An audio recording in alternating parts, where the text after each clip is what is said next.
There are different coil types. One type is random coils.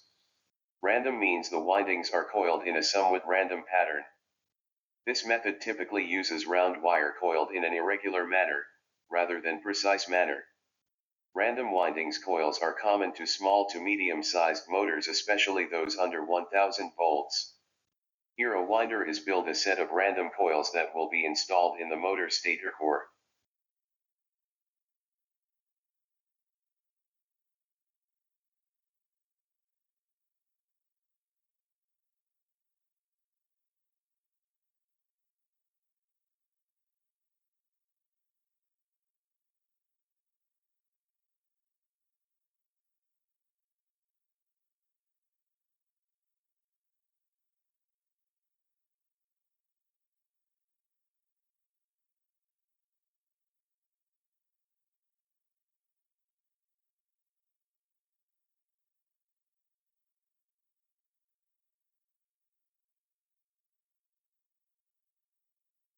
Next are formed coils.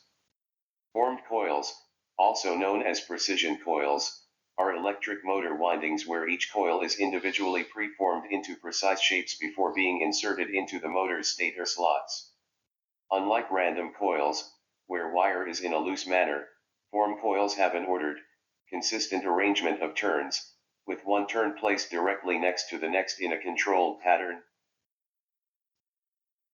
All coil manufacturers are not the same. The quality of the coil manufacturer is critical for reliable operation and long life of the winding. Here we see misaligned turns which impact the dielectric between turns. Another has same issue as well as insulation issues. Both coils should be rejected. Different type windings. On the left we see a concentric or basket random winding.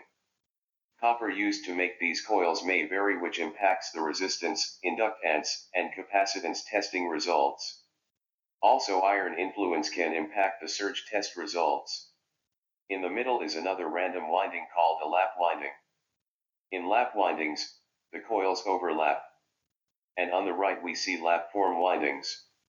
The lap configuration provides a uniform layout of windings which results in minimal imbalance. Lap form windings minimize the differential voltage across turns. Here we see a random lap wound motor construction. Inserted in the housing are iron laminations stacked together which make up the stator core. Between the windings and the stator core slots there is ground wall slot liner paper installed. This is made from Nomex material. Coating the copper wires is an enamel/varnish material. This is the turn insulation. Both the Nomex and the turn insulation make up the ground wall insulation for the motor. Motor failure modes. In this section we will identify different possible winding failure modes.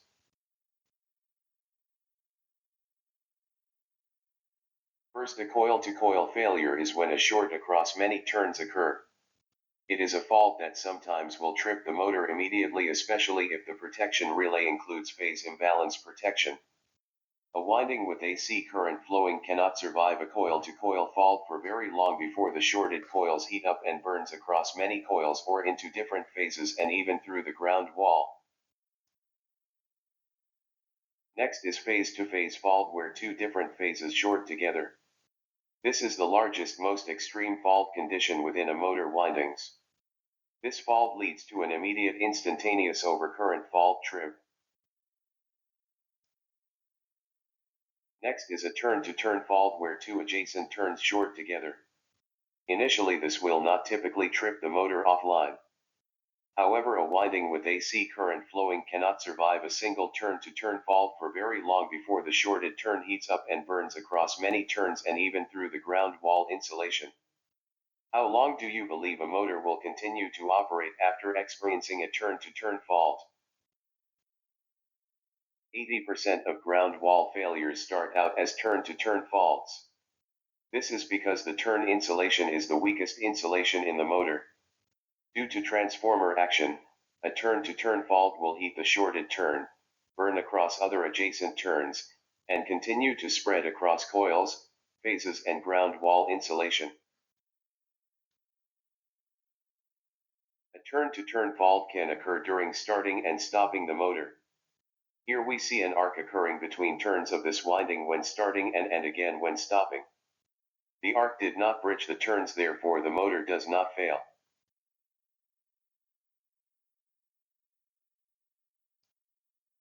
Again we start and stop without bridging the turns. The weak turn insulation may continue to survive many starts and stops until one day it doesn't.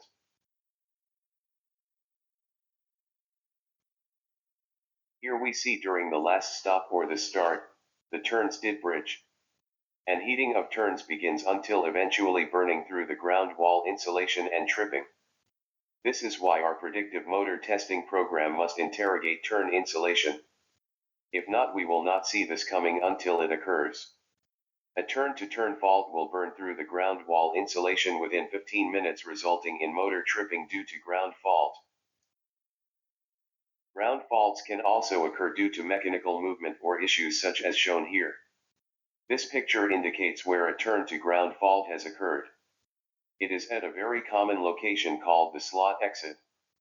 Coils that may have movement can easily cause failures here at the slot exit. Another motor with failure to ground at the slot exit. Do you see anything wrong with the insulation inside this motor? Yes, it is severely contaminated, and the contamination has plugged areas so that cooling air cannot flow across the windings. As we know, heating is problem causing insulation degradation. Earlier we mentioned surface leakage. Any exposed copper part such as a connector can track to ground along a path on the outside surface of the insulation and lead. Surface leakage bypasses the insulation. This creates problems when attempting to measure the resistance of the insulation when it is bypassed from surface leakage caused by contamination.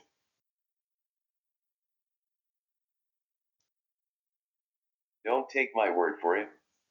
General Electric says most will fail in the slot and some phase to phase, but the root cause will be turn to turn. According to IEEE, the welded faulted turns will burn through the slot cell liner to ground within 15 minutes. As we stated, turn insulation is the weakest insulation in the motor. Turn insulation failure modes include chemical deposits that form on the insulation breaking down its insulating properties, movement of the coils during startup that rub turns together, possible damage when being wound, and voltage spikes.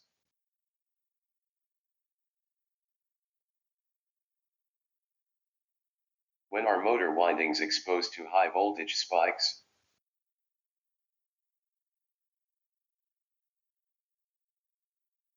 One is possible transients during lightning storms.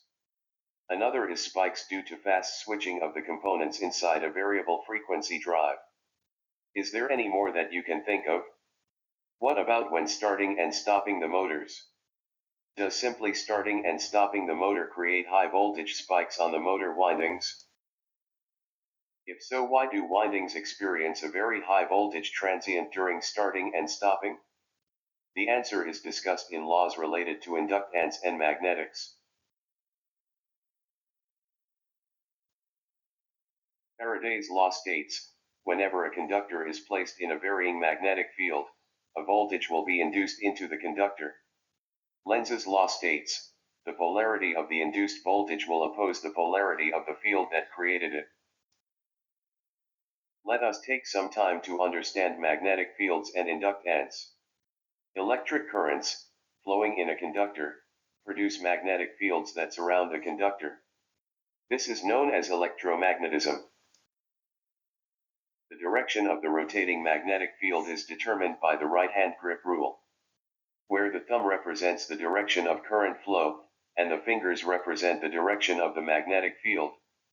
When the direction and level of the current flow is not changing, the size of the magnetic field is not changing. If the direction of the current in the conductor reverses, the direction of the rotating magnetic field also reverses.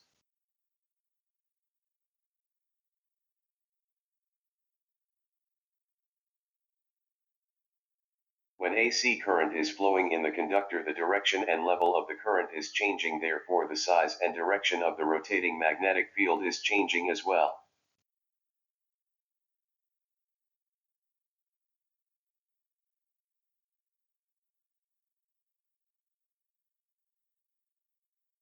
A winding is made up of coils called turns. Let's explore what happens when we have changing magnetic fields surrounding turns in a coil. In a coil, the changing magnetic field surrounding each turn cut across adjacent turns.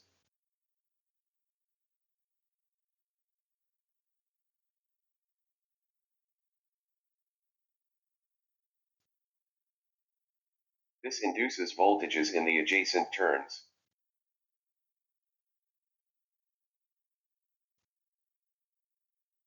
The induced voltage opposes the voltage that created it.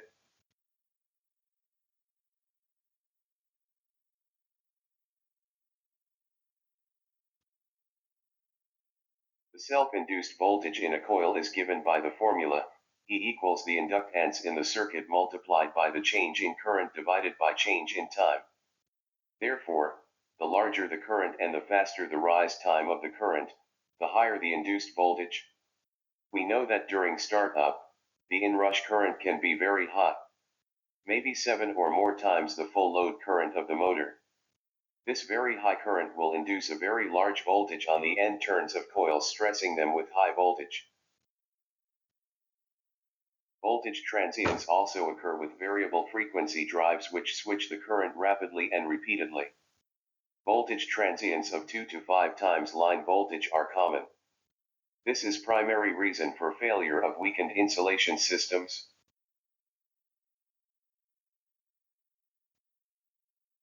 When starting, the high voltage spikes occur as the second and third contacts close. Rise time in motor circuits can be as fast as 0.2 to 0.5 microseconds. High voltage spikes also occur when the motor is stopped. This is because when quickly stopped, the current drops instantly. The energy stored in the magnetic fields of the winding is released, causing a high voltage spike or inductive kickback. Here is a real-world scope capture taken at the motor starter bus and not at the motor terminals. This shows the transient voltage that occurred when starting a motor. Not only did this motor see a high voltage spike, but also all motors connected to this bus did as well.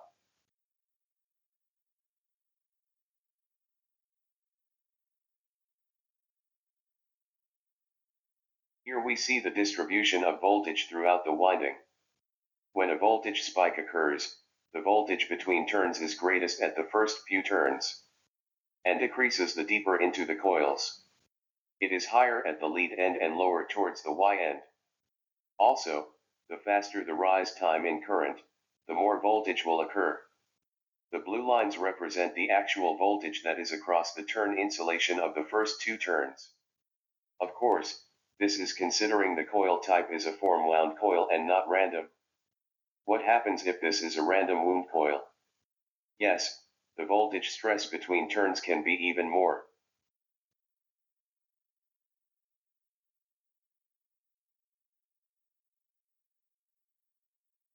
In a random winding, adjacent turns are not laid precisely next to one another. A turn may be next to a turn that is electrically deeper in the winding, as shown here.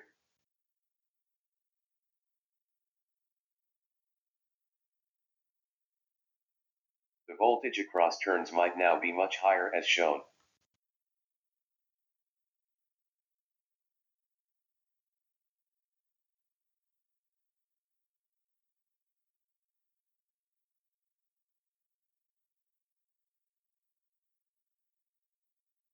With the high voltage stress at the beginning turns in a winding, also known as early turns, the majority of turn-to-turn faults occur there.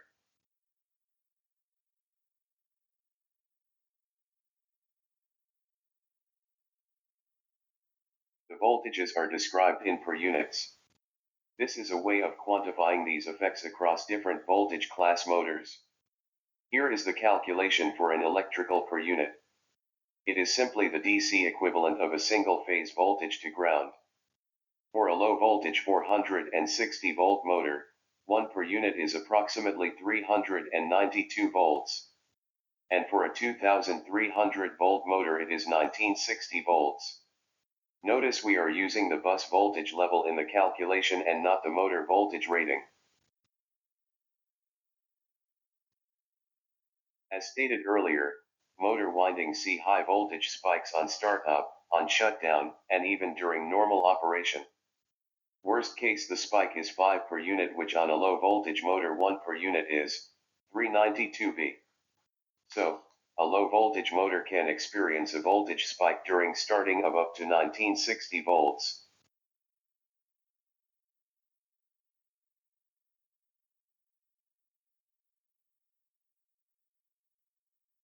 Here is a table of per unit voltage by voltage class.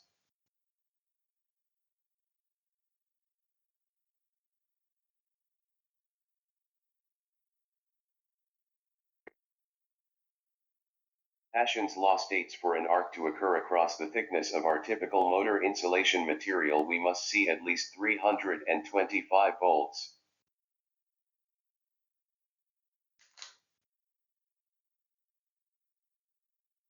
Now that we understand what a motor sees during startup, shutdown, and normal operation, let's revisit the life curve and this time insert the voltage spike seen during starting the motor. We can see that if the insulation dielectric falls below not only the bus voltage but also the starting spike potential, we are at risk of failure.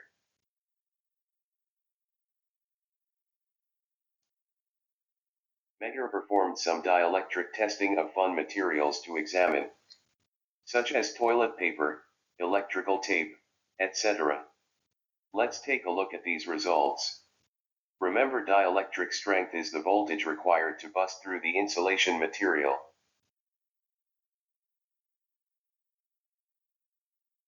Toilet paper withstood up to 1980 volts before breaking down. Nomex was over 20,000 volts. Magnet wire, which the enamel wire used in random windings, was 5,000 volts. Also notice this column linear or nonlinear. Linear means the leakage current followed the steps in voltage in a linear manner before the failure. Nonlinear means it did not, instead the leakage current was increasing at a faster rate than the previous step with steps in voltage. So nonlinear result was trying to show us that it was about to fail prior to failing.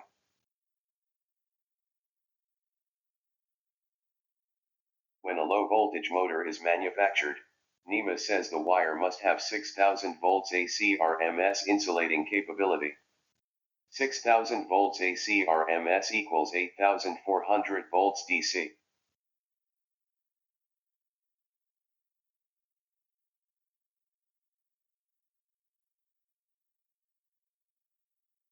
The slot liner dielectric is 20,000 volts. The turn insulation is 8,400 volts. With the turn insulation and the Nomex slot liner added together, the total ground wall insulation dielectric of a new low voltage 460 volt motor is 28,400 volts.